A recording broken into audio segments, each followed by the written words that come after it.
Hambone, where we been? Well, we've been around the world and we're back again with an all new episode of Have You Played? As always, my name is Matt Hall. And I'm Andrew Taylor, and today we're going to be checking out my review of 2016's Prey. Ooh. It's not the other game named Prey, or the other game named Prey. It's a good title for a game, though. Good title. Oh man, what a ride. Back in our top 10 games we played in 2019 video, Matt listed Prey as one of his picks, and since then, he's consistently recommended the game to me. After a while, I finally came around and gave it a whirl, and man, once I started playing, I could not stop. Prey was developed by Arcane Studios, who made the Dishonored games, and published by our boys at Bethesda. This is a easily spoiled experience, so I'm going to avoid talking about anything besides the most basic plot here.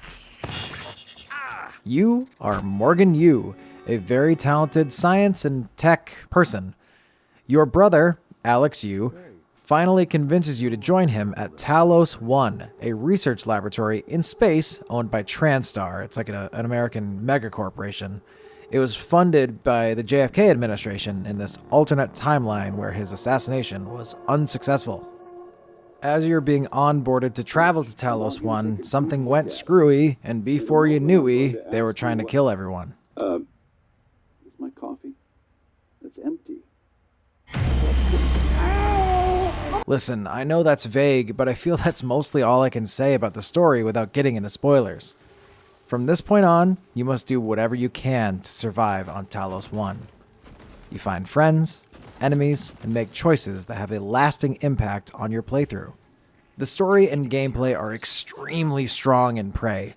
I found I was immediately enthralled in the story and I wanted to know all the little secrets. You start off pretty vulnerable to even the weakest enemies. Each encounter usually left me with barely any health, and I died a couple of times. I was often wondering how I was going to continue on. But the further you go, the more options become available to you for you to fight back. You have to fight and sneak and outsmart your enemies if you want to survive. The most important items in the world of Prey are called Neuromods. As the name suggests, they are small devices that shoot a needle into your brain through your eye that will then give you a specific skill.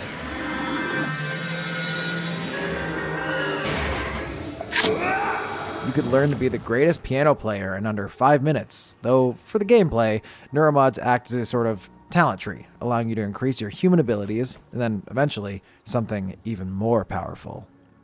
I really found the pacing to be extremely well thought out, and the world becomes even larger through audio logs and emails you can read at computers. Every character in this game has a name and a purpose. Every character. Even if they don't have relevance to the story, each inhabitant of Talos 1 can be found and interacted with. I'm struggling to put together how to explain just how big and smart this world is. There's things you see in passing that come back up way later down the line that have huge impacts on the story. Almost everything is hinted at or built on in some way, and it just feels so cool and cohesive. I've seen that the average playthrough is about 17 hours, but I spent 40 hours on just my first playthrough because I wanted to explore every inch of the space station. I'll end on this. Every single action you make in Prey has an impact on where the story goes. Now, I don't mean that in the old school way where it's something lame like one character has an angry expression at you instead in the final scene or something like that. I'm talking about major implications that I can't really talk about without insane spoilers. You'll probably never see the ending coming, and it actually gave me chills. What is the message? And who is listening to it? Also, the music was done by Mick Gordon, the Doom music guy, and his score for the game is fantastic. I would go as far as to say that Prey is a masterpiece. I haven't felt this invested and satisfied in a game in a long time. There's immense replay value here that you actually want to try out, and the Mooncrash DLC that's its own separate story in the same universe. I'm excited to give it a shot, and I really think you should try Prey. Matt's game suggestions are usually pretty good, but man, he really nailed it with this one. Ooh. Ooh. Oh. Ooh. I know what you're gonna ask me, and I can't wait to answer you. Well, let's not waste any more time, Matt. Have you played Prey 2016, not the old one? Yeah. What? Really? Yeah. We were gonna do a bit for this episode. I'm just remembering it right now. Okay, well, since you said that, I mean, the bit was going to be Andrew only plays one type of game, which is usually like roguelites. Platformers where you level up and die and level up again. Kill the same enemies over and over and over. And then sometimes they're 3D. There's no plot. Yeah. I haven't played a lot of those games. They're very comfortable to me. So. And I said, Andrew, I think you should really play a game with a good narrative. I think you're ready for it. And I said, no, no, no. And then like a year and a half later, you finally said, what should I play? I think I should play something new. I said, well, I told you to buy Prey when it was on sale last year. Why don't you play that? I did buy it last year when it was on sale. I half expected you to go, okay, and then just not. But this time, for once, I followed through. And boy, howdy, what an experience. This is the only, I can't think of like anything else but this game recently. No, wait. What? The bit for me was going to be, you were going to be sitting down at your computer to play like, I don't know, Skeleton Fighter. Warrior Knight. Yeah. For the 10,000th time. And I was gonna hack your computer and you were gonna be like, what? This isn't Warrior Knight. Oh! And then you're gonna get sucked into Prey. But we didn't do that bit, we're just describing it now. I think describing it is probably as funny Yeah. as it would actually happen. But go on, so you liked it. Yeah, man. Yeah. Good game. Good game. My Good plan, game. GG. Good game. Good game. Good game. Going down the line. Good. There's Good game. the one guy Good that didn't game. want to shake his hand. Oh, he's so sweaty. I intended on I'm like, this game seems cool. I'll play through the story and we can, at the very least we'll do an episode on it. I can talk to Matt about it. The average play time on GOG for this game, the campaign, was about 17 hours. That's what you said. What the average gamer spent playing this. And as I mentioned in the video, I spent 40 hours on my first playthrough of this. And in another video, where we also talked about you playing Prey, you said you spent 60 hours. Indeed, I did. Combined with the exploration and the DLC and everything. The Moon Crash DLC. Now, I did not play the DLC. To me, it seemed like it was almost like an arcade version, roguelike version of Prey that had its own story, but am I right? It's like a little less. It seems like it took the same mechanics and then built on it in some ways, but also it's more of a traditional like arcadey type game. Much more so than the main game, which is just it's a progressive Metroidvania style 3D Dead Space. You're in the spaceship. It's an expansive single player experience. Yeah. So since we've covered a lot of ground on the game, and it's difficult to talk about without spoilers, I do want to talk more about the Moon Crash DLC. I had the same impression when I first started playing it. I was like, this seems like it's not a rehash. It felt like it was made with a lot of care, but I felt like it was like, oh, you can, an accessory experience to the main Prey game. Squeeze out a little extra juice. Yeah, you don't play as the same character.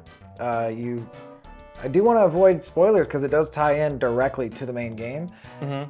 Basically, there are 5 crew members that you can play as that all have different stats, which are pretty much like specialized versions of the Neuromods that you can get. Like maybe this guy can't get those ones, but he can get these ones. Are they crew members of Talos 1? No, they're crew members of the moon base that... Oh, I see. I don't remember if they mentioned in Prey. I don't believe so, but who knows? There was a lot to read in Prey. There really was a lot, and I did get deep lore. I'm very proud of getting the achievement in Prey. That without trying to do this, I found all of the audio logs and read all of the emails. And I remember this is one of the first games that use your webcam to actually scan your retinas to make sure that you were actually reading the entire thing. Yeah. And so that's cool because a lot of people will open them up and it'll be like, oh, you read it. But this game actually does. It verifies that you do. It actually won't let you proceed in the game until it verifies that you did read all of it. And I did, and my eyes still feel a little bit weird. So yeah, you have the 5 crew members that you can play as, but you must unlock them. They all have, you have to escape from the moon base, which is a partner to Talos, the spaceship from the main game. And there's multiple ways to do so. There's 5 ways to escape, 5 crew members. Where it gets interesting is that, yeah, when you die, you maintain a currency that you accumulate from just playing the game. Every time you defeat an enemy, you get some points. Every time you find something, you get some points. You have to unlock all 5 crew members. Each time you escape with one of them, after unlocking them, you unlock a new mission for them to complete, which is a story mission. And if you complete that, it gives you a little piece of the puzzle. I see. So it all comes together eventually. Yes, and it was, I thought it was worth it, but I consider myself a really big fan of this experience. Yeah. I think most people would be like, this is cool, but I don't know if they'd go to the full extent, because to get the true ending to the Moon Crash DLC, it is a campaign technically. Yeah. What you have to do is you have to unlock all 5 characters. You then have to escape at minimum once with them to then unlock their story mission, which requires you to then do another run where you do that story mission, fulfill those needs. There's 27 objectives that you have to complete. I'm being vague here because it's all very story related. To get the final ending of the Moon Crash DLC in one run, oh, I forgot to mention, after you die with 1 crew member, if you have others available, you switch to that character. Okay. And there's continuity. So if you picked up the gun will not be there on the next character. To get the final thing, the last objective is that you have to complete a run with all 5 characters in succession without resetting. And do it, I think, in under 3 minutes, right? It was under 3 minutes. That was the difficult part. That's crazy. It seems impossible. And in addition to that, there's a little thing that that speeds up. It's a little bar, and the longer you play the game, the faster that bar gets, and it increases the difficulty up to 5 times. Oh, wow. Yeah, and it has different variables each time. Fortunately, you have tools that can manage that and everything. But that was probably my crowning achievement of all of playing Prey, is that I managed to do that run. And it's not impossible. It's difficult because you need to plan it. You really have to. I had to take a note. I literally wrote a note on like, I'm gonna have this guy do this, because they all suck it. They all suck it. They all overlap each other, and I'm going on a long time. Right. About this, I think I get the gist of it. But it's very. It was a lot, but you did it. It was a lot. I do find that it was worth it. I think the ending was cool, and there's a little post-credit scene, wink, wink, just like in the main game, that really gave you the true ending of the experience. It was great. It was really cool. I think Prey is a game that, like, I can't imagine somebody who isn't like a more casual, like Call of Duty kind of gamer not enjoying. Yeah, it's one of those games I think that handles the lore and stuff really well, where it's only as deep as you want it to be. True. You don't have to go that deep if you're not super into it, and I think you can still have a very enjoyable time with it. It's just a game that, like... You mentioned that it does have the difficulty slider, so if you just want to experience the game... I had to turn it down toward the end. I was having some trouble with some parts, but I enjoyed the game through and through. One of my top picks for that year. And I think it was interesting because I played through a few hours of Dishonored 2, like the first several missions. And it just didn't really grab me. And I was really, I've heard that Dishonored 1 might even be a better game than the second one. I know people feel different ways, but I was told that maybe the first one I'd like more. But I'm surprised that, as a studio, they could do something I loved so much, and something I was just kind of like, this is okay. And I guess what I'm saying is, like, it's nice they're so versatile. Yeah. Because, I mean, people love the Dishonored series. They do.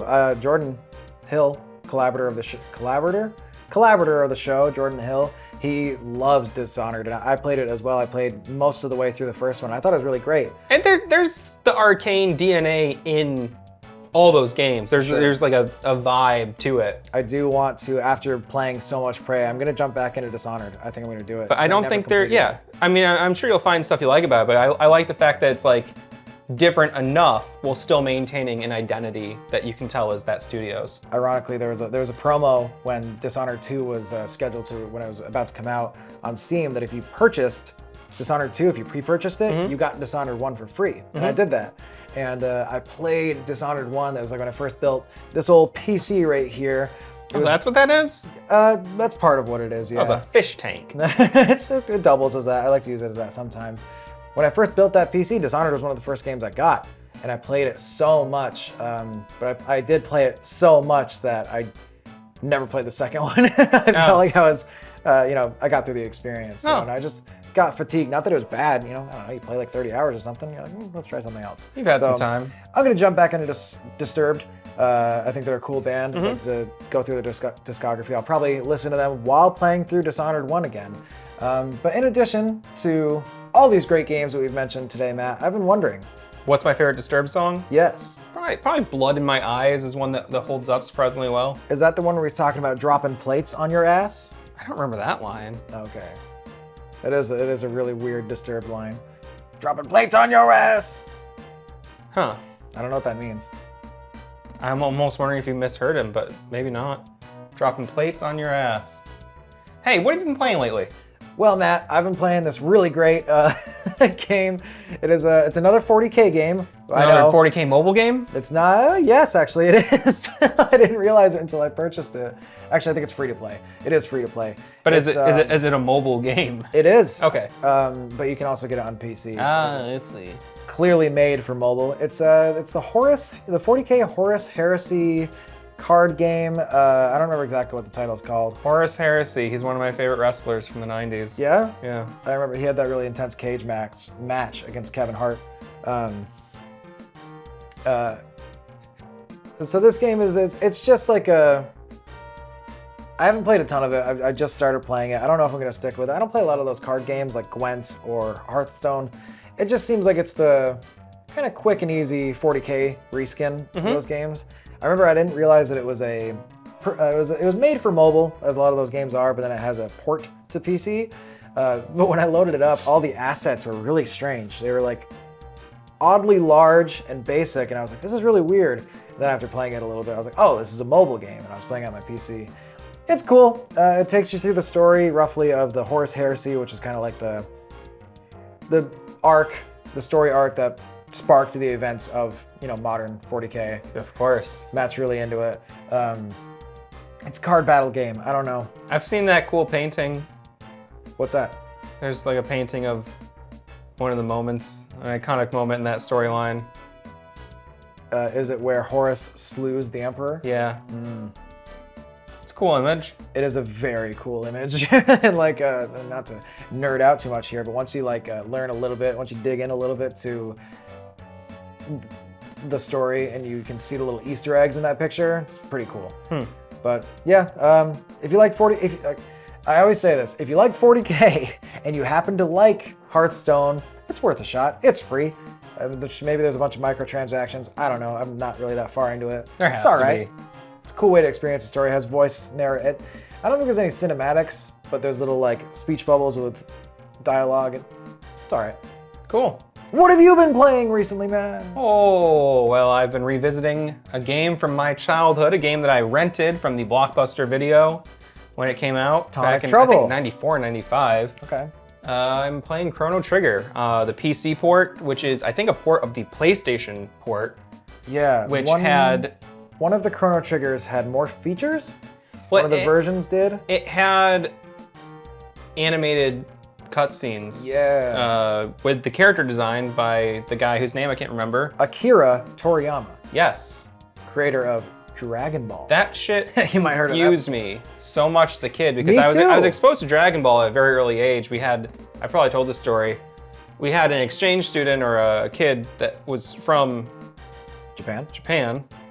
The Nibbin Bay. In my second grade class, and he had pencil set and folders and everything Dragon Ball. Yeah. And he was like, "You guys don't know about Dragon Ball? What do you mean? We love this. Yeah. Like where I'm from. Like I think his dad did business in Japan still, and they would they'd be between the two countries. But he still the family lived in America. Okay. But he grew up, loved Dragon Ball, and it was before Dragon Ball Z. No, it was Dragon Ball, for Wow, sure. Okay, wow. It was before it really hit, because I remember by the time I was in like 4th or 5th grade, it was big. Gigantic. It aired for a while, and it caught on quick, but there was like a period where like no one cared about it. Yeah. Until everyone cared about it. But so I was aware of it, and then I remember being like, well, in Nintendo Power, I feel like I've seen the guys with that stupid haircut. Yeah. That doesn't make any sense. The haircut that looks like fucked up monkey bread. Yeah, it does. So anyway, it was very confusing to me as a kid to be like, are they ripping off Dragon Ball Z, or is this the but it's the same guy doing the character designs? I had a very similar experience seeing Dragon Quest. Oh yeah. Which I don't know. I don't remember if that's Akira Toriyama, but it has like a similar kind of cell shaded. I don't think it could be. But yeah, seeing that Chrono Trigger and Dragon Ball, I was like, are they ripping each other off? Like, what is this? It was very weird. Well, the animated cutscenes, great addition to the game. Really, really, really cool to see those characters fleshed out that way. And I've never actually been able to complete the game. I've gotten very far, but I've always been playing it on hardware where I wasn't able to continue playing long enough. Okay. And holy shit. Self-destruction. Yeah, well, you know. Super Nintendo. It's my own fault for putting the self-destruction mods on my consoles, but it's more fun. I'm my own worst enemy, you know? It makes you get through games to really get the full experience instead of dawdling. Holy shit, like really one of the best 16-bit RPGs, if not the best. I know Final Fantasy, I think 7 is also highly regarded, which I have not played, but I'm going to dive into that after this. Christ. Earthbound, also one of my favorite games of all time. Incredible RPG, although I feel like Chrono Trigger and Earthbound can't really compare them side to side. They're both so different in terms of like what they accomplish as an RPG. Yeah. But crazy, this game holds up so well. Recommend it to anyone who likes RPGs. I know some people are weird about turn-based stuff. You can turn on auto battle if you want to, but also I do feel, this is my own opinion because I've played a lot of modern RPGs as well, I feel like 16-bit turn-based combat is better than modern turn-based combat. I feel like it's simpler and you have your character classes, you know, like this is my like berserker, this is my healer, this is, you know, maybe this person's focused on like stat buffs and like or debuffing the enemies. I love, you know, party dynamics. Yeah, so you like and good. you have a 3-member party in Chrono Trigger. And you have a larger pool that you can choose from. And so, you know, depending on the different battles, you might need a different configuration because you don't know what the strengths and weaknesses of different areas or different bosses might be. And so that's a fun dynamic. And you can switch party members out at any time. But it's just the kind of thing where it's like, I've played some more modern turn-based games that just feel like a little bit like the pacing of the rest of the game and the complexity of it like doesn't match with the turn-based style, whereas a game that's paced a little bit slower like Chrono Trigger, that the turn-based stuff just feels right, you know? I don't that's my own, you know, opinion on turn-based stuff, but my initial reaction to that is I think even visually, like when you have a more simpler 2D sprite that's a representation of a character rather than a fully 3D fleshed out 3D model, I think that's easier for your brain to think more like, I don't know, if you see the 2D, I feel like you can be like, oh yeah, that's here's my game piece. It's like almost like you're on a board game. Yeah, it feels like RTS stuff kind of, where you're just like, you see what you got, and it's, whereas if you the menus are half the screen, basically. It's like, you know, it sometimes it's difficult when the characters are all over the fucking place. The camera's moving around. The menus are tiny as hell, and they got a fucking like 0.6. But when you see this like really cool fleshed out character, you're like, oh man, I just want to like control him and like beat shit up like Devil May Cry. So I think that's an element that I think would be present for me. But yeah, Chrono Trigger, it's one of Jordan Hill's favorite games. It's true. So, friend of the show, collaborator of Hidden Machine. If you plan on doing a review of it, you better make sure it's good, or else he's gonna come knocking. Hey, I got nothing but good things to say about it, and I would recommend it to anyone who's curious about old school RPGs. A lot of them are not playable without a guide. Yeah, that's true. You know, Chrono Trigger is one where you do really have to think. You might need to look up a guide every now and then, I guess, you know, because some of it's kind of cryptic, but it's not the kind of cryptic bullshit where you're like, how would anyone ever fucking know this? It's more like, oh, I guess I just didn't think critically enough about this problem to solve it. Does that make sense? It does. And it's a thinking man's game. Thinking person's game, even. I'm reminded of a quote from Internet Man Pro Jared's video on Chrono Trigger. He does a really, I think, a long-form dissection of it. He asked a bunch of his friends how much time they felt like they played Chrono Trigger, and they were all like, man, it's like 20 or 30 hours easily. When in reality, that was just their perception because they were so invested. And really, like, the campaign is like 7-8 hours if you kind of keep it an okay pace. But you get so involved I've watched Jordan play it a lot, so I'm pretty familiar. It's just so good that it feels like you did it for a lot longer than you actually did. It's very rich, very deep. Yeah. So anyway, that's what I've been playing. I'd love to hear from you in the comments what you've been playing lately. Or if you have games that you'd like to suggest myself or Andrew check out, you kind of see what we're into. You might be able to make a suggestion to us. Yeah, for sure. And while you're at it, why not go ahead and subscribe and hit that notification bell so you can see new videos from us, I don't know, once or twice a week? Around there. Is that everything? I don't know, man. Call to action. There's a whole bunch of things we're supposed to ask you to that do. doesn't fucking matter. But, just like the stuff or don't, please. Yeah. All right. Bye. Farewell.